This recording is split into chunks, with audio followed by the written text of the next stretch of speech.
Materi yang pertama yaitu tentang keterampilan mengelola waktu atau merencanakan jadwal belajar. Kalau teman-teman lihat di lembar tugasnya, yang halaman pertama yaitu identitas kita.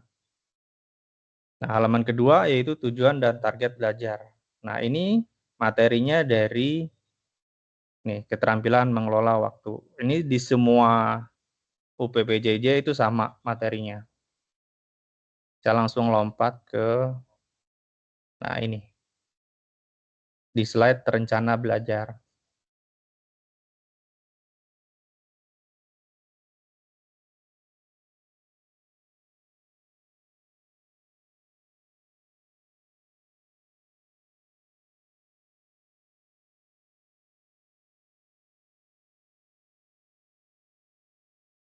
Jadi yang tujuan belajar ini adalah tujuan jangka panjang. Atau tujuan teman-teman kuliah itu apa sih? Kalau di sini kan contohnya memperoleh gelar sarjana dalam waktu 4 semester. Atau apa itu. Terus nomor 2, target belajar. Target belajar adalah target selama 1 semester.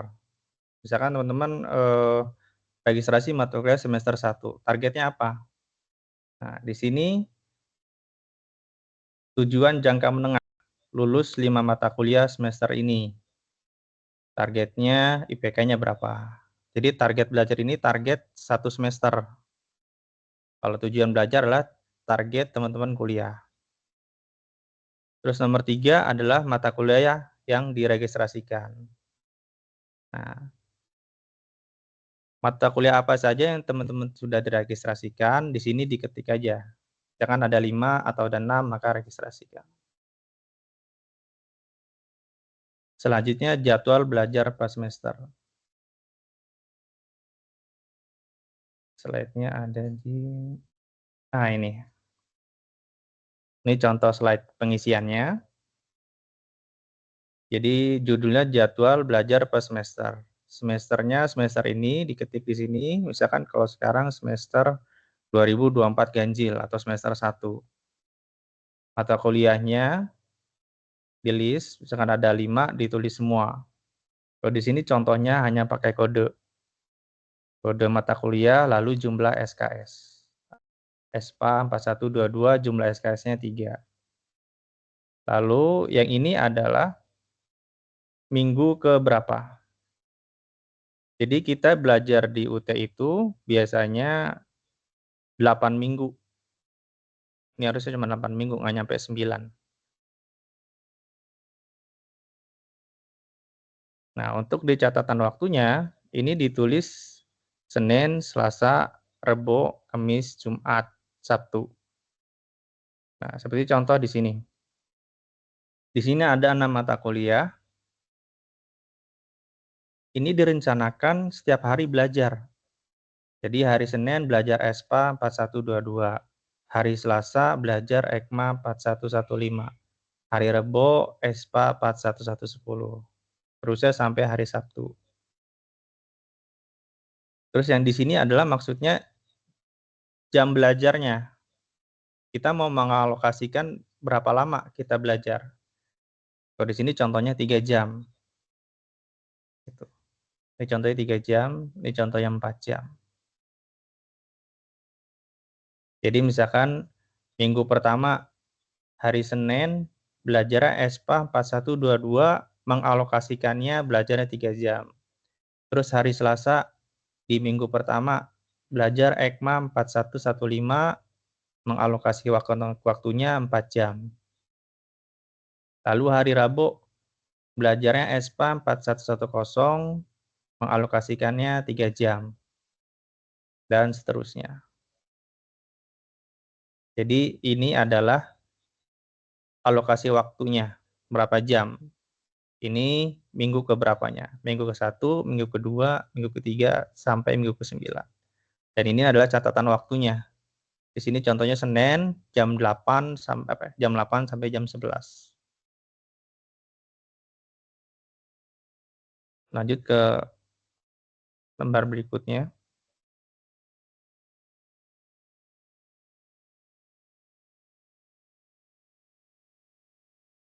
Sorry, ini ada yang kurang ya.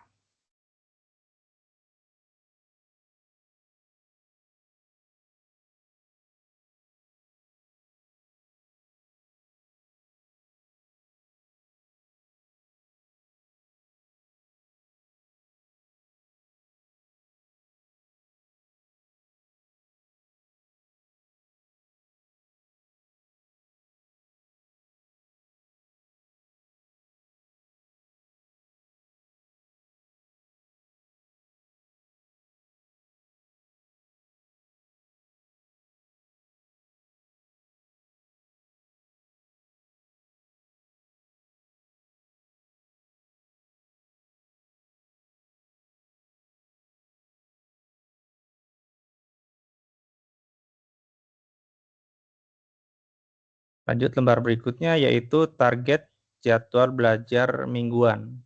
Tadi kan secara 1 semester ini kita rencanakan. Lalu yang ini kita jadwalkan per mata kuliah. Di sini sebelah kiri contohnya adalah mata kuliah ESPA 4110.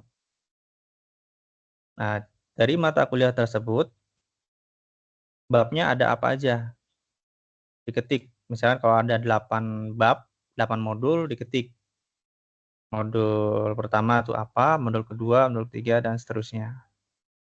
Lalu jumlah halaman modulnya, lalu media belajar, lalu lama belajarnya. Ya, jadi kalau yang ini adalah target belajar untuk per mata kuliah. Jadi kalau ada 6, maka 6 mata kuliah teman-teman jabarin. Gitu. Selanjutnya, halaman monitor kegiatan belajar. Jadi yang tadi jadwal per modulnya ini ditulis lagi di sini. Lalu kita tambahkan targetnya, lalu ketercapaiannya. Karena ini belum dilaksanakan, maka realisasinya masih kosong. Kita cukup mengerjakan yang target belajar, target jumlah halaman, target waktu belajar, media, sudah. Gitu. Karena ini masih belum terlaksana, jadi realisasinya masih kosong. Nah, untuk yang ini materinya menggunakan cara cepat membaca dan merekam hasil baca atau SQ3R, Survey, Question, Read, Recite, dan Review. Ini teman-teman mengambil salah satu modul yang akan teman-teman baca gitu. Jadi metode ini adalah metode yang diajarkan dari Universitas Terbuka, bagaimana kita membaca suatu modul dengan cepat dan tepat.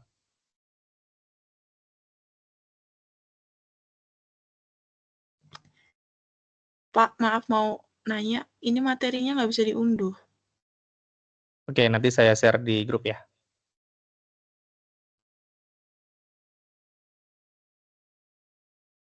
Saya lanjutkan.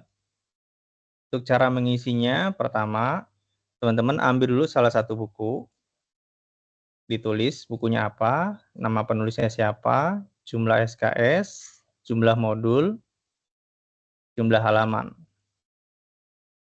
Ya.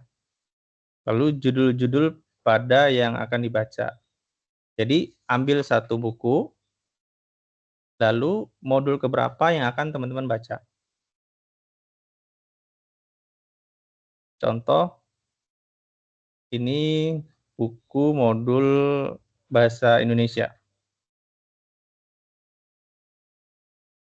Nah, teman-teman ambil, ditulis tadi judulnya buku Bahasa Indonesia, lalu misalkan teman-teman ngambilnya modul 1, maka ditulis modul 1.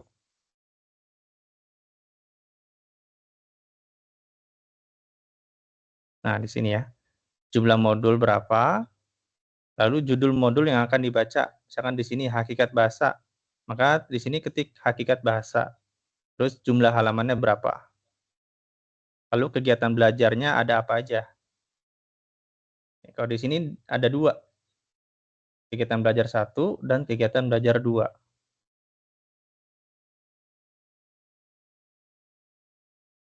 Setelah itu, apa sih yang diharapkan dari modul yang akan dibaca itu? Itu teman-teman bisa lihat dari pendahuluan.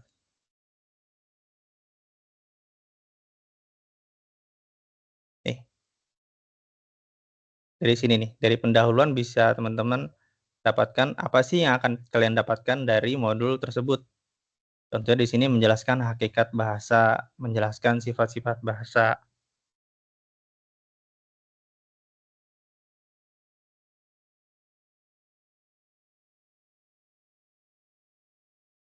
Selanjutnya teman-teman baca. Itu dengan cara menggarisbawahi, menstabilo, membuat catatan kecil. Untuk caranya ini ada di materi di bagian atasnya. Ini nggak perlu teman-teman isi, tinggal lanjut aja. Yang keempat, ini maksudnya adalah rangkuman dari modul 1 yang teman-teman baca. Cara paling mudahnya adalah lihat rangkuman dari kegiatan belajar masing-masing. Nah, dari sini kalian rangkum lagi nih. Di sini kan ada 2 kegiatan belajarnya, maka rangkum dari KB1 dan KB2.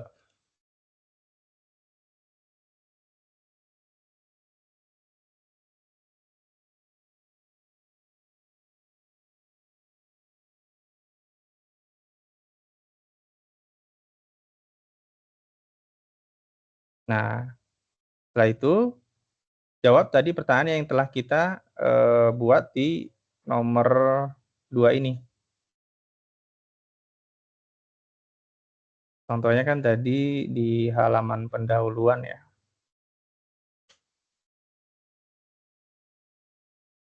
Nih. Jadi di pendahuluan ini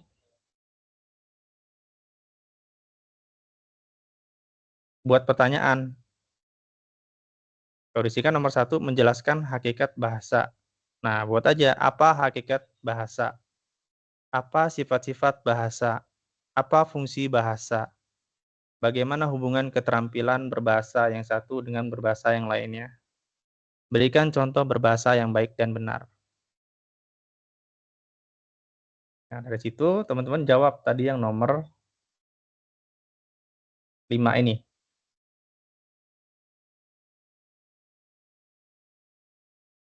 Setelah itu kalau nggak salah ada peta konsep.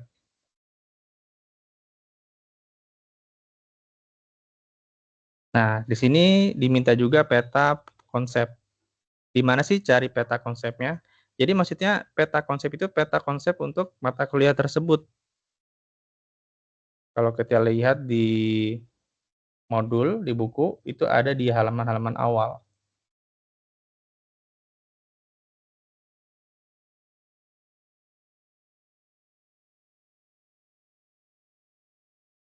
Nah, ini peta kompetensi. Jadi kalau di setiap buku itu ada peta konsep atau peta kompetensinya. Inilah yang teman-teman isi di tadi yang di tugas peta konsepnya. Di sini kan dijelaskan hakikat bahasa itu apa, lalu dibahas lagi sampai ujungnya tujuannya adalah terampil menggunakan bahasa Indonesia dengan baik dan benar. Itu.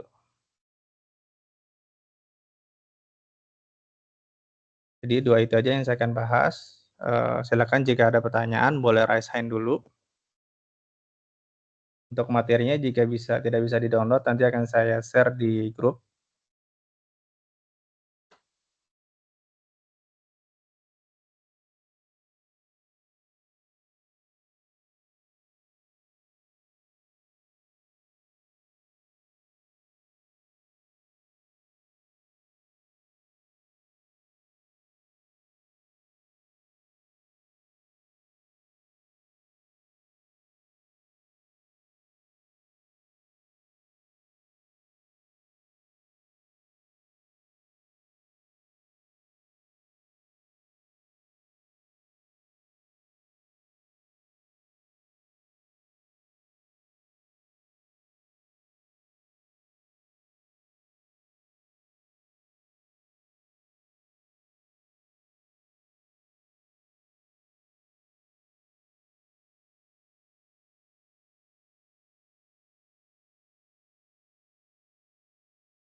Silakan jika ada pertanyaan.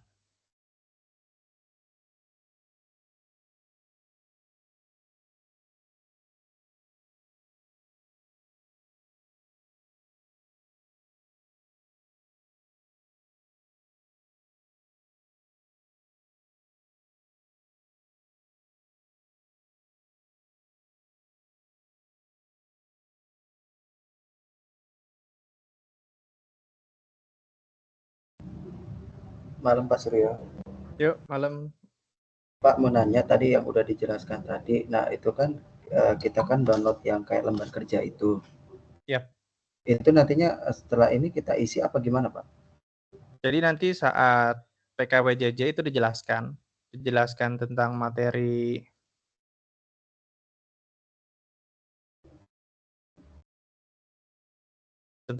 keterampilan mengelola waktu dan materi cara tepat membaca, merekam hasil baca. Nah, setelah kalian mendengarkan materi tersebut, itu disuruh untuk mengerjakan tugas PKPJJ yang lembar kerja tadi itu. Nah, setelah itu biasanya diupload. Nah, untuk uploadnya, saya ini belum tahu apakah masih via Google Form atau via si layar. Karena kalau semester kemarin, kalau di Lampung itu dia upload di Google Form.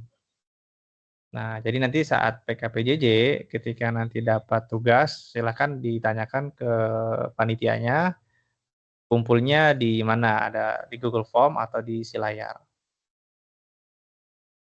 Gunanya supaya nanti dapat sertifikat PKPJJ.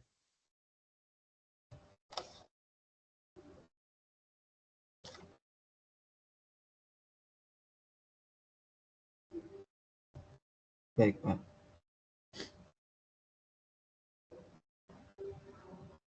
Yang lainnya silakan jika ada pertanyaan.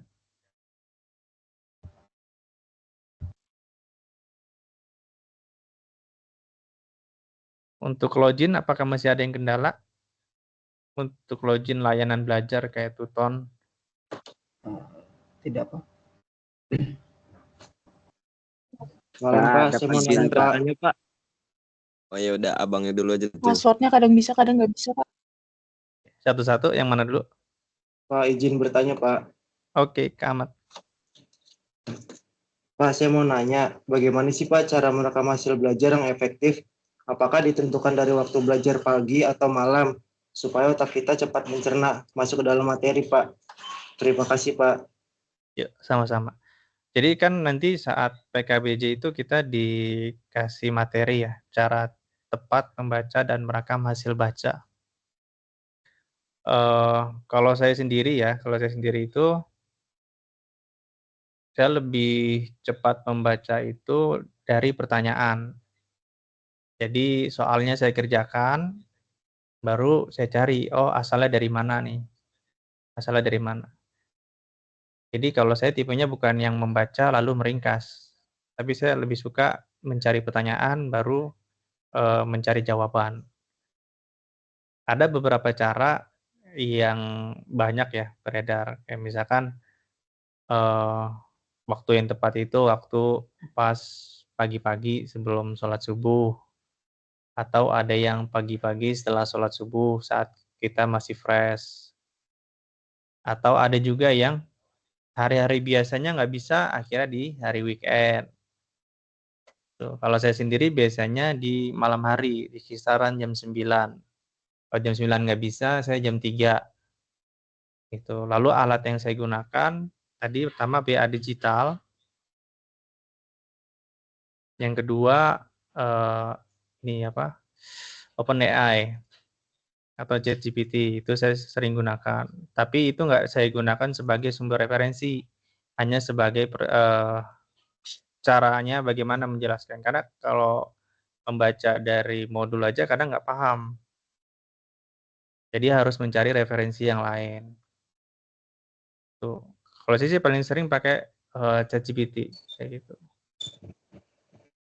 Baik Pak, makasih Pak. Ya, sama-sama.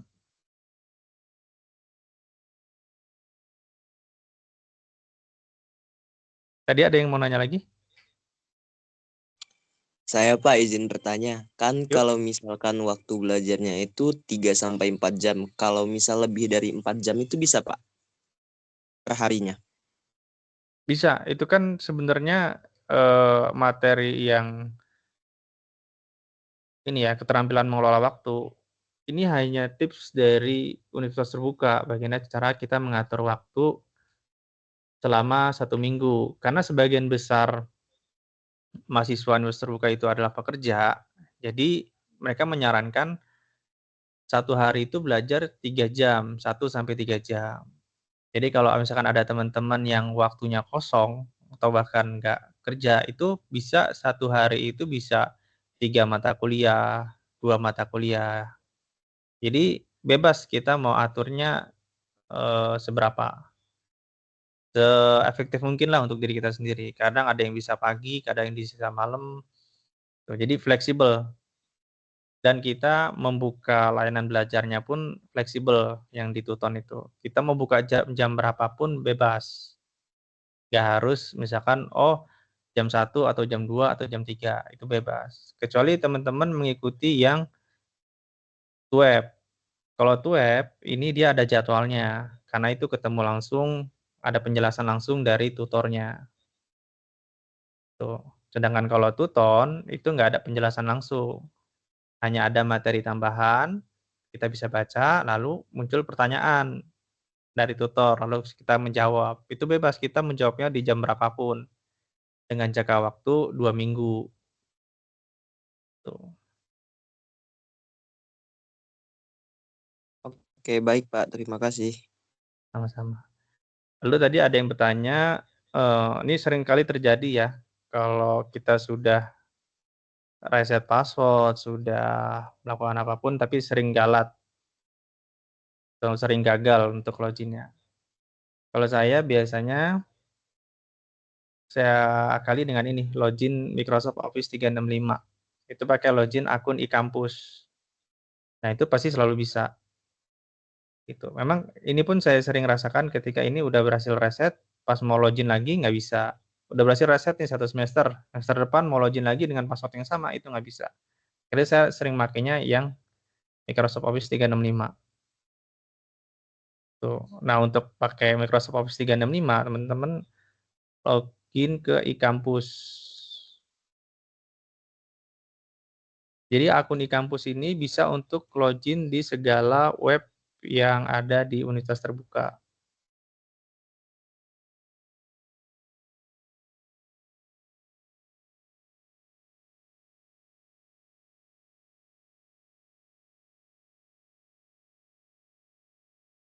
Nah, ini tampilannya.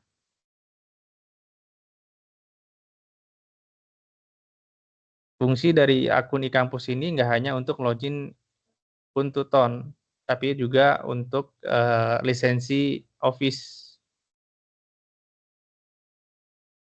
Ini aplikasi yang teman-teman bisa pakai. Seperti contohnya Teams yang lagi kita pakai sekarang, lalu ada OneDrive, ada Outlook. Yang sering saya pakai itu OneDrive.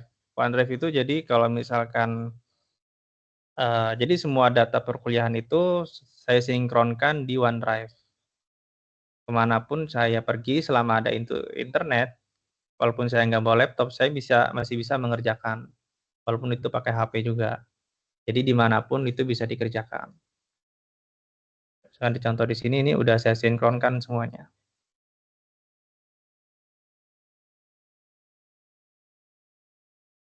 Nah, ini contohnya yang teman-teman lihat ini data saya. Satu lagi tips dari saya,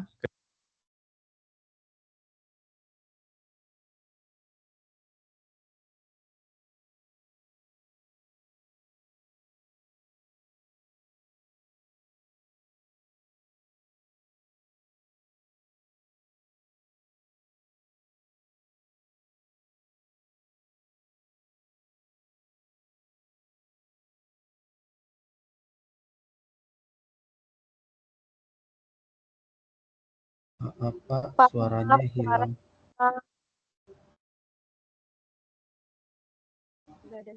Error kah Pak?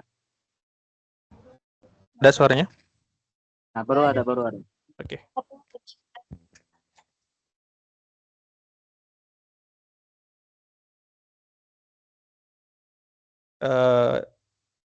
Jadi nanti saat mulai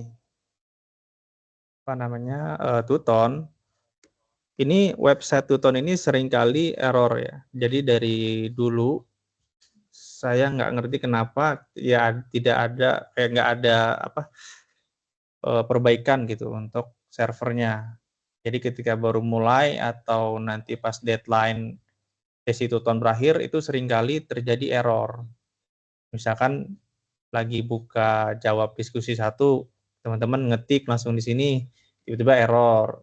Akhirnya yang tadi sudah ngetik panjang harus mengetik ulang. Gitu. Nah, saran saya ketika nanti sesi 1 terbuka, itu di-copy semua pertanyaan dan materinya.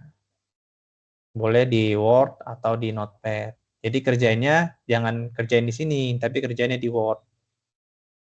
Gitu. Selesai kerjain di Word atau di Notepad, baru copy ke jawabannya ke forum diskusi. Itu untuk menghindari nanti terjadi error. Itu sering kali terjadi gitu. Jadi saran saya sebaiknya teman-teman langsung copy dulu datanya. Karena saya juga begitu. Ini contohnya saya semester kemarin nih saya copy semua datanya, saya kerjain di Word, baru nanti saya paste jawabannya ke e-learning. Tadi yang penjelasan akun e-kampus masuk nggak suaranya?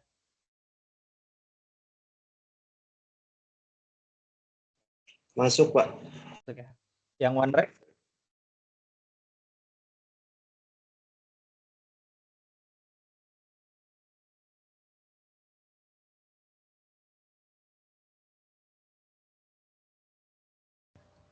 Hilang lagi suaranya, Pak. Yang penjelasan OneDrive tadi masuk nggak? Terakhir yang hilang itu lagi jelasin apa ya? Tips. Tips ya. Oke. Jadi saya ulangi lagi ya. Untuk tipsnya,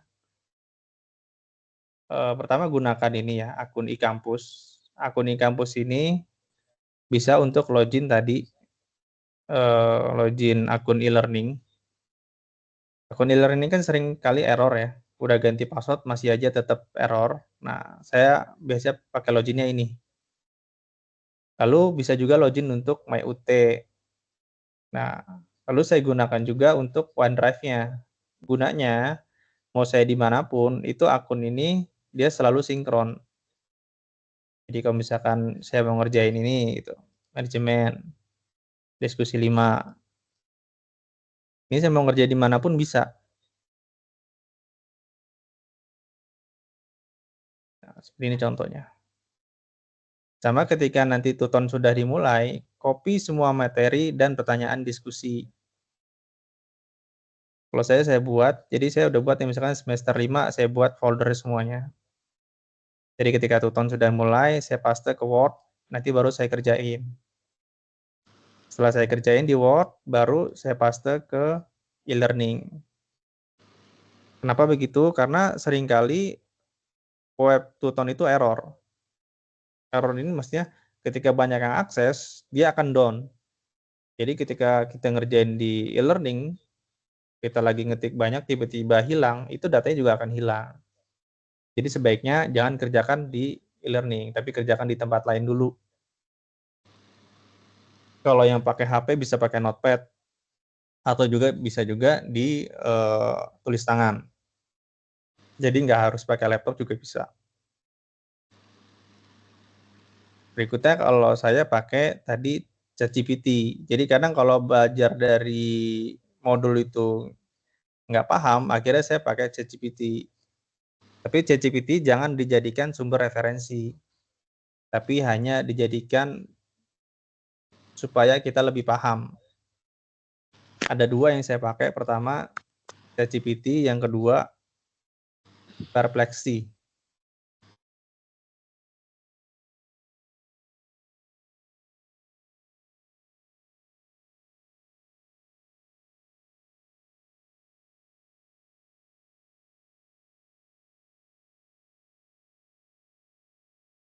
Oh, ada satu lagi. Ada 3 saya pakai. ChatGPT, Perplexity, sama Copilot. Jadi di sini kita bisa bertanya dan menanyakan sumber referensinya. Contoh ini ya, pertanyaan ini saya copy ke ChatGPT. Pak, maaf Pak, Pak, tanya ada gambarnya Pak. on cam apa gimana ya Pak? Soalnya tampilannya nggak keluar Pak. Siapa aja yang nggak keluar ya? Maksudnya kan tadinya Bapak layar laptopnya keluar tuh, tapi ini kayak on cam gitu loh, jadi nggak ada layarnya nggak muncul. Gitu. Saya share layar nggak muncul ya? Enggak. Dari Enggak. tadi pikiran emang Bapak yang on cam, cuman kayaknya emang Bapak nggak ini deh. Ya sebentar ya, saya close. Muncul kok. Aku muncul. Muncul. Tapi Muncul. ada kok Ubah aja tampilannya. Pencet titik 3 itu. Muncul loh, Pak. Munculin saya. Sekarang muncul nggak? Saya juga Nah, iya Muncul. baru Pak. Muncul, Pak, dari baru tadi. Pak. Baru muncul, Pak. ada di awal Pak. Jaringannya berarti. Punya kakaknya tadi itu jaringan mungkin. Mungkin Iya, jaringannya jaringannya. Kak. Coba dulu cek dulu jaringannya itu. Coba Udah, dulu. Udah muncul? Udah Coba. Sudah. Oke. Jadi gini ya, kalau untuk cara belajar, saya kan kadang memang bukan tipe orang yang rajin membaca, jadi butuhnya itu pertanyaan. Nah, dari pertanyaan baru saya cari jawaban di buku.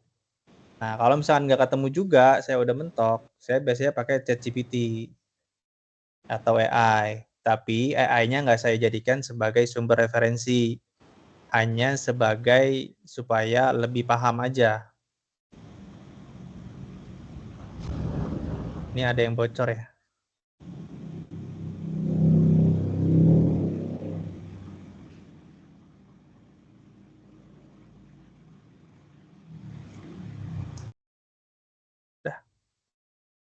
Oke, saya lanjut ya.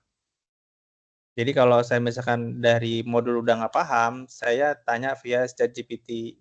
Yang saya pakai biasanya ada 3. ChatGPT, Perplexity, sama Copilot. Contoh misalkan ini diskusi. Nah, ini saya copy semua.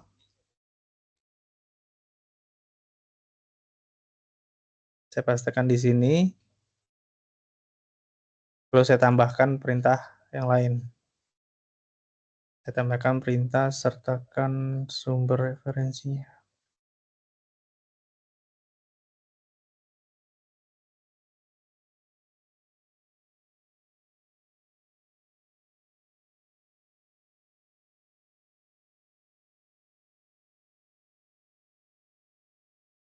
Nah, dia akan memunculkan jawabannya. Jawaban dari ChatGPT ini saya akan cross check dulu dengan yang ada di modul, apakah sama atau enggak. Kalau misalkan enggak sama, saya akan cari jawaban yang lain. Kalau misalkan udah oke, sama dengan yang di modul, baru saya sertakan. Ini contoh dari ChatGPT. Misalkan saya taruh di Perplexity.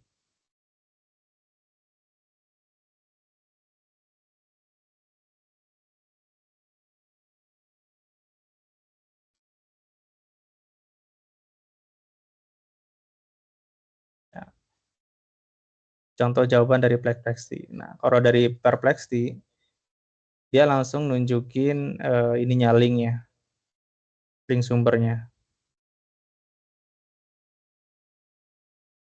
Ini link sumbernya.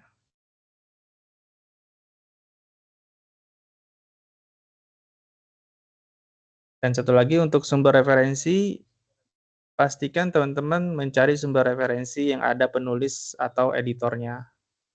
Jangan mencari sumber referensi yang tidak ada penulis atau editornya. Contoh Wikipedia. Lalu di sini ada Brandly. Brandly jangan. Brandly ini tidak jelas penulisnya siapa. Bahkan biasanya ini untuk para joki. Tuh. Jadi harus dari yang jelas penulisnya. Misalkan di sini ada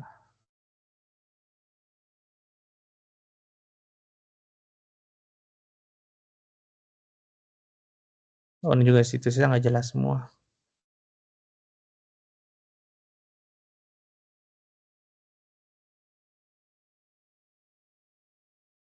Kalau contohnya bagus tuh kayak gini sumbernya nih. Ini ada namanya, nama bukunya, tinggal kita searching gitu. Tapi utamakan sumbernya itu dari modul. Jadi nggak selalu saya utamakan dari ChatGPT.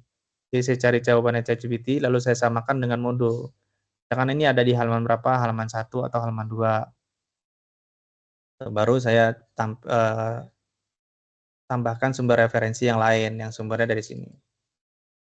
Tuh. Jadi jangan jadikan AI ini sebagai sumber referensi, tapi jadikan supaya kita lebih memahami pelajarannya.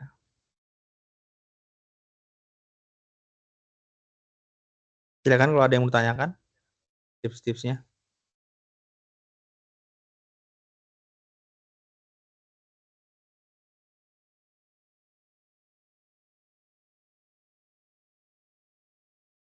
Untuk di Tuton, karena ini belum mulai, teman-teman update dulu profilnya ya.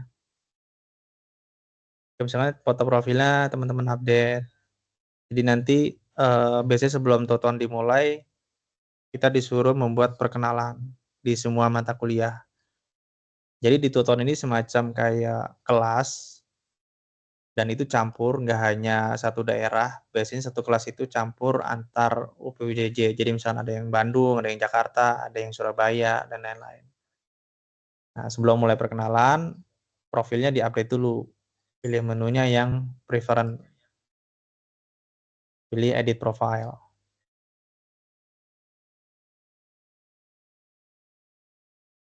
Nah, ini bagian upload ya.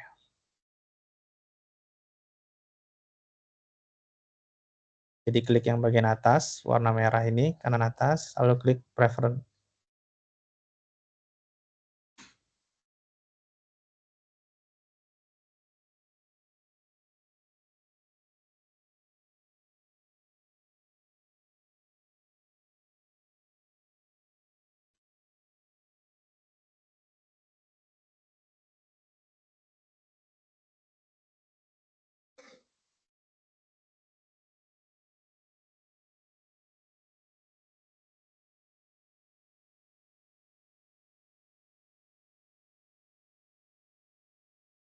Satu lagi saya biasa pakai juga namanya Notion.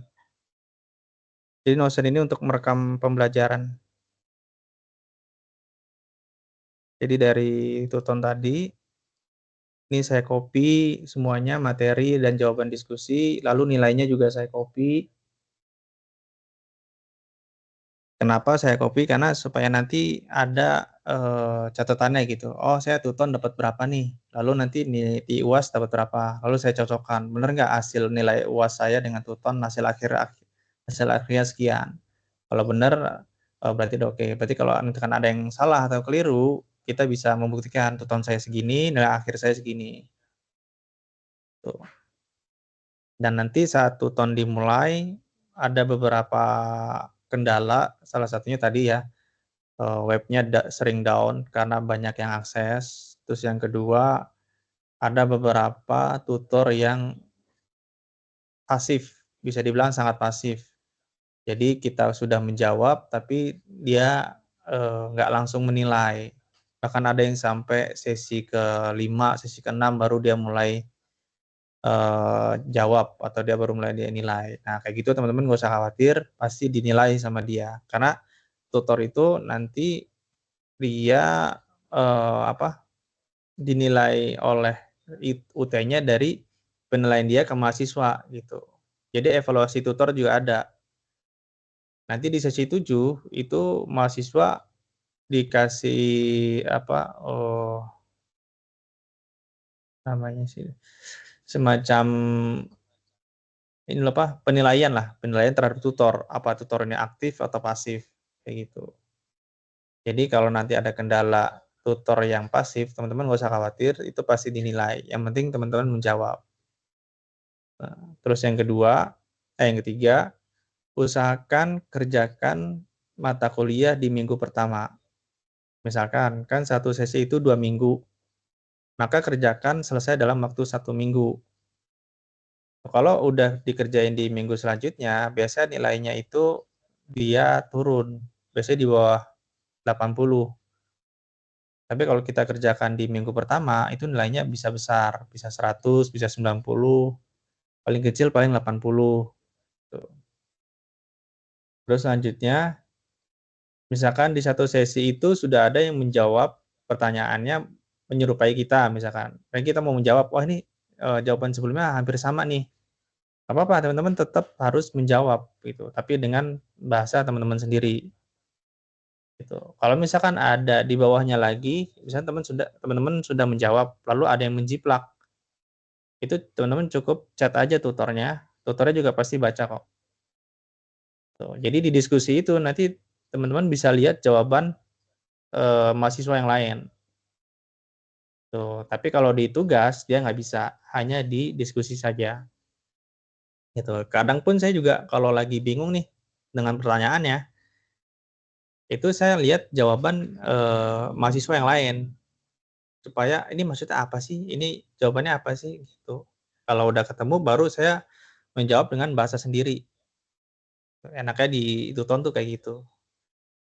Tapi kalau di TMK itu kita hanya mengerjakan tugas, upload, selesai. Itu kita nggak tahu nilai, nggak tahu jawaban kita benar atau salah. Jadi untuk menguji pemahamannya kurang.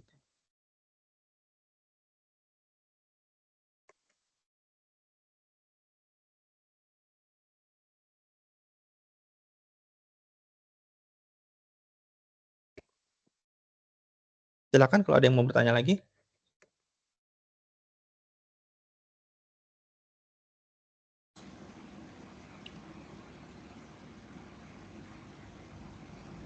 Izin bertanya, Bapak. Yap. Untuk mengupdate foto profil yang di Microsoft 365 itu bagaimana ya, Pak? Di profil 365 apa tuh, Ton? Yang profil 365. Yang ini ya? Iya. Ini diklik di bagian kanan atas.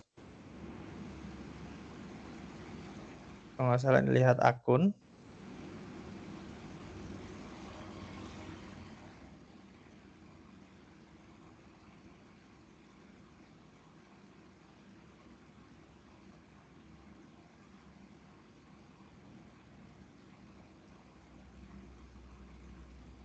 Bentar ya, saya agak lupa juga.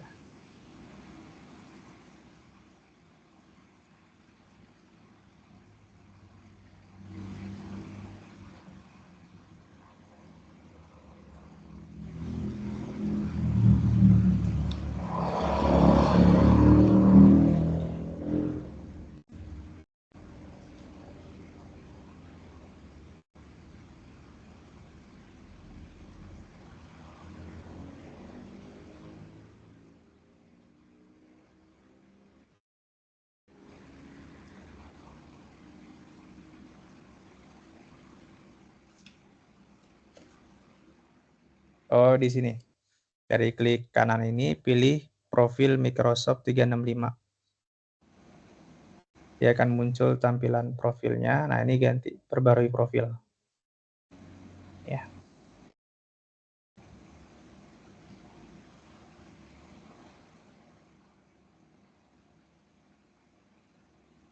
Nah, ini bisa diganti.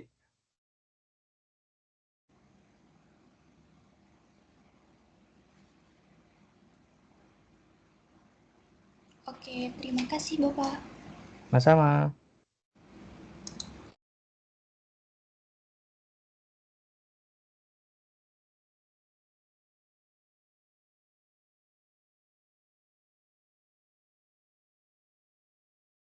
Silakan yang lainnya.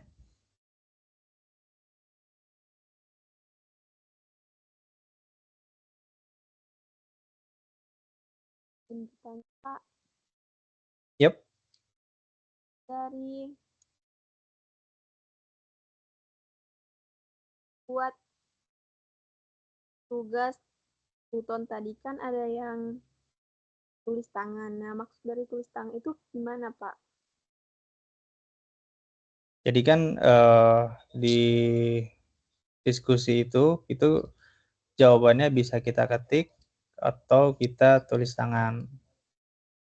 Jadi nanti di sini kan ada kelasnya ya. Kita klik, nanti ada jawabannya. Lalu, nah jawabannya itu bisa kita ketik atau kita upload gambar atau scanan tulisan tangan. Tuh kalau nggak salah pernah saya buat tutor juga di TikTok.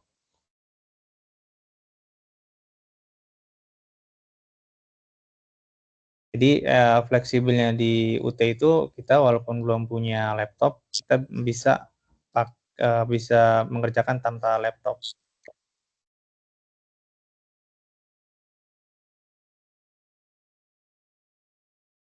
Ini karena belum ada mata kuliahnya, jadi agak susah saya ngasih contohnya.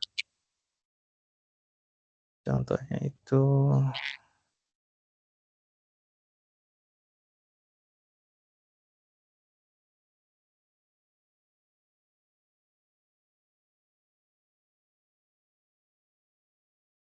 nah ini.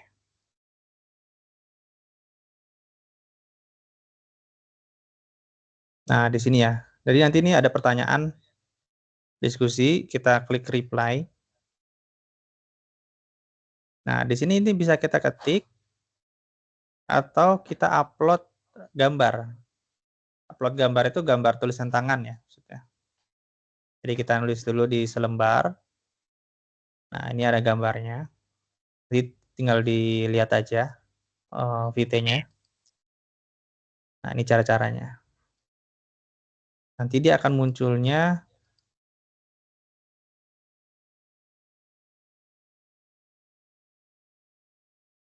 nah, seperti ini. Ini jawaban dari saya contohnya pakai tulisan tangan. Kalau dia diketik, di sini tulisannya diketik. Tuh. Terus ada lagi contoh.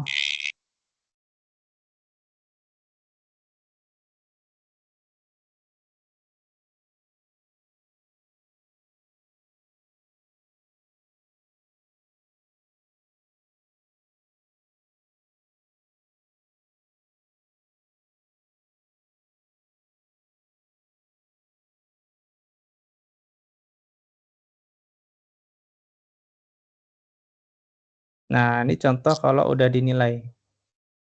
Ini ada nilainya 90. Kalau diketik tuh modelnya kayak begini dia, ketikan. Jadi ketik di sini langsung. Nah, kalau di-upload dia langsung upload.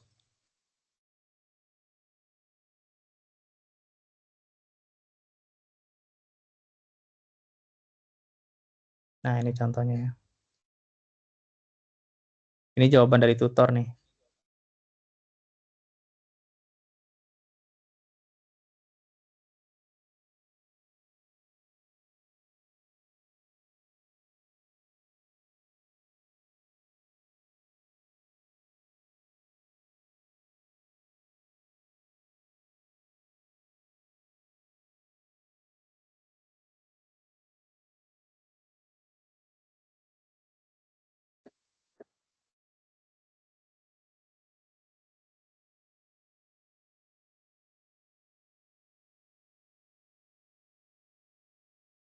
Kayak gitu sih. Sama satu lagi yang wajib teman-teman perhatikan untuk e-learning atau tuton, itu yang wajib dikerjakan ada 3, kehadiran, diskusi, dan tugas. Jadi kalau di situ ada materi inisiasi, ada kuis, terus perkenalan, itu nggak wajib. Yang wajib cuma 3, karena 3 itu ada nilainya. Contoh rekapan nilai saya kurang lebih kayak gini.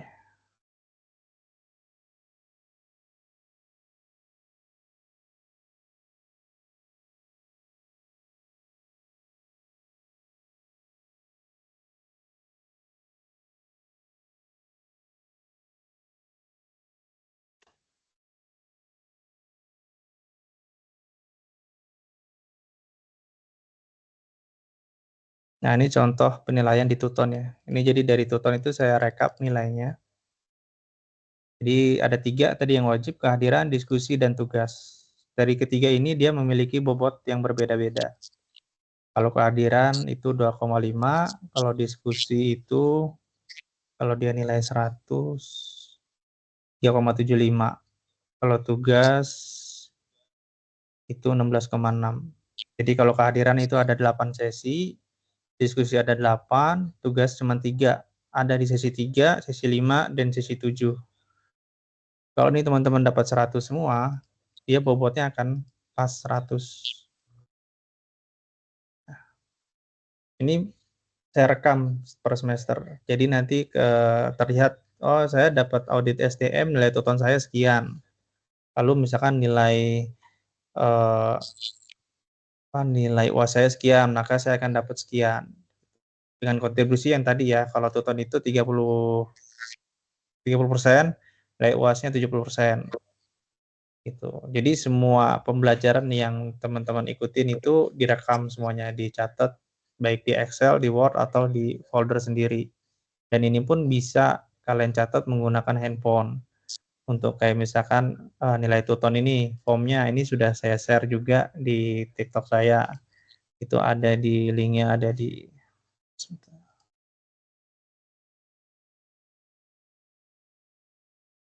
nih ya, linknya ada di sini. Nah ini. Simulasi nilai tuton sama simulasi nilai akhir. Ini teman-teman bisa download. Jadi nilai tuton ini saya buat semuanya, saya rekam. Misalkan kehadiran berapa, diskusi berapa. Jadi nanti kita tahu, oh kita nilainya segini dari tuton, dari UAS-nya berapa.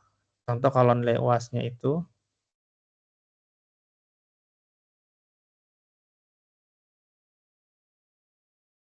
nah ini contoh ya. Contoh EKMA 4116. Saya kemarin skemanya UO. Jumlah soalnya 45, soal benarnya 24. Saya dapat nilai UAS-nya 53. Nilai tutonnya 88. Lalu saya perkalikan dengan kontribusi. Nilai UAS 70, nilai tuton 30. Maka saya dapat nilainya 63,9. 63,9 itu jatuhnya dapatnya B. Gunanya apa sih ini dicatat? Supaya kita hasil akhirnya benar nggak sih dari yang keluar dari nilai dari UT-nya gitu. Kalau misalkan ada yang nggak sesuai, kita bisa tanyakan kenapa nggak sesuai. Kalau nggak sesuai, kita minta rincian perhitungan nilainya seperti apa. Tuh, karena tahun kemarin kalau nggak salah sempat ramai itu teman-teman mahasiswa UT itu banyak yang komplain katanya dapat banyak yang nilai E. Sebenarnya nggak perlu bingung, tinggal kalian catat aja nilai kalian selama tuton dan di UAS gitu. Jadi di cross check kalau misalkan nggak yakin kalau nggak mungkin dapat nilai E, ya kalian tanyakan ke Halo UT. Kalian minta rincian nilainya seperti apa. Jadi kalau saya selalu saya rekam supaya tahu nih hasilnya sesuai enggak gitu. Dan alhamdulillah yang saya rekam itu nilainya sesuai dengan yang keluar.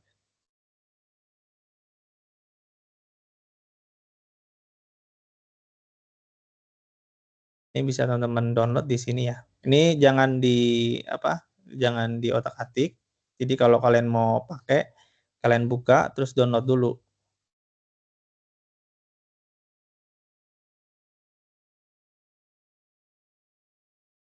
Yang ini form tugas tuton bisa kalian pakai juga untuk ngerjain tugas di tuton. Yang ini BJU ini untuk kalau UAS-nya skemanya THE. Ini formatnya.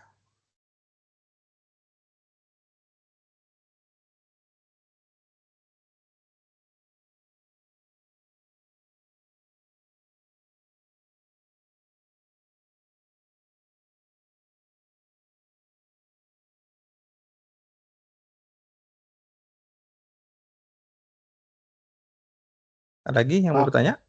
Yap. Usulan saya terkait simulasi nilai tuton dan UAS di grup, Pak. Terima kasih. Di situ bisa di-download nggak?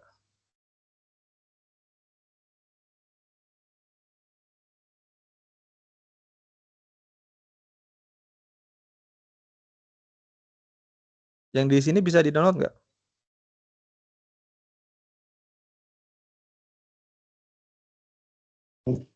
Tidak, Pak. Udah nyoba nggak bisa ya? Iya, udah nyoba nggak bisa. Bisa, Pak.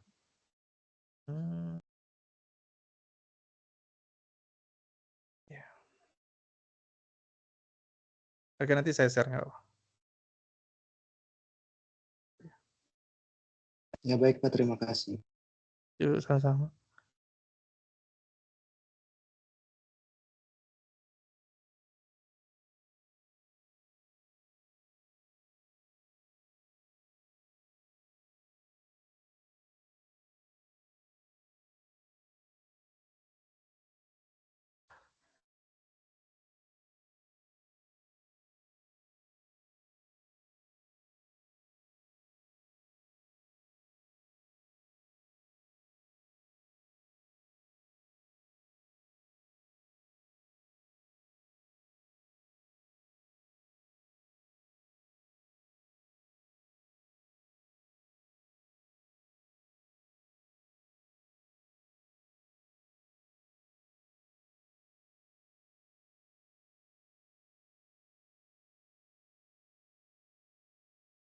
Ada lagi yang mau ditanyakan? Intinya nanti pas tuton udah dimulai, teman-teman jangan kaget atau jangan gupek, santai aja. Biasanya di awal itu pasti akan akan nge-hang karena banyak yang akses. Nah, saran saya tips yang pertama teman-teman lakuin adalah untuk tiap sesi kerjakan absennya dulu. Jadi kehadiran di semua mata kuliah kalian kerjakan. Nah, setelah itu kalau udah nggak loading lama, nggak down, kalian ambil materi sama pertanyaan diskusi. Atau pertanyaan diskusi dulu deh. Kalian copy dulu semua di Word atau di Notepad. Setelah itu baru mulai kerjakan. Nanti di sesi kedua juga gitu. Kerjain dulu kehadiran di semua mata kuliah. Setelah itu copy pertanyaan diskusi, baru mulai kerjakan. Gitu. Jadi kalau kerjakan langsung di webnya, nanti kemungkinan bakalan down. Kalau kehadiran itu mudah, dia cuma klik-klik, udah selesai.